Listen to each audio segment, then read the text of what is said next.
Without a question, the most beautiful singer, the most sexual, sensual man, and great sense of humor and dancing. I mean, there'll just never be anybody like that. Cybill Shepherd says she left Elvis when his prescription drug use became extreme. Soon after, Elvis began dating beauty queen Linda Thompson. For 4 years, the two were inseparable. Absolutely, even to the hospital when he was hospitalized.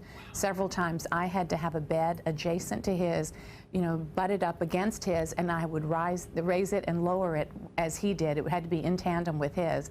That's how much of a connection he needed and wanted in his woman. Barbra Streisand hoped to be Elvis's lover on the big screen. She considered him to star opposite her in the 1976 version of A Star Is Born. He was also a good actor, and that's why we first approached him to be in Star Is Born, because actually it was kind of the truth and the reality at the time. His star was waning a bit, and mine was sort of ascending, and he wanted to do it.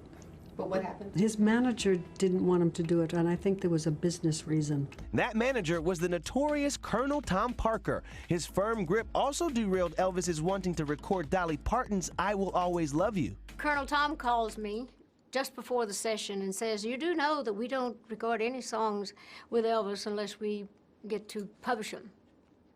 And I just was heartbroken. And sure enough, they did. And it had nothing to do with Elvis. He loved the song, but Colonel Tom was a great manager. Can't fault him for that. But anyway, years later, when Whitney did it, I was so glad that I had the full publishing on the song and that I hadn't given any of it away. And even Whitney Houston has an Elvis connection. Her mother, Cissy Houston, sang backup for him, so you wonder if a young Whitney ever met Elvis. This was the only time Whitney was ever asked that question, and it was her last interview just 3 months before her death.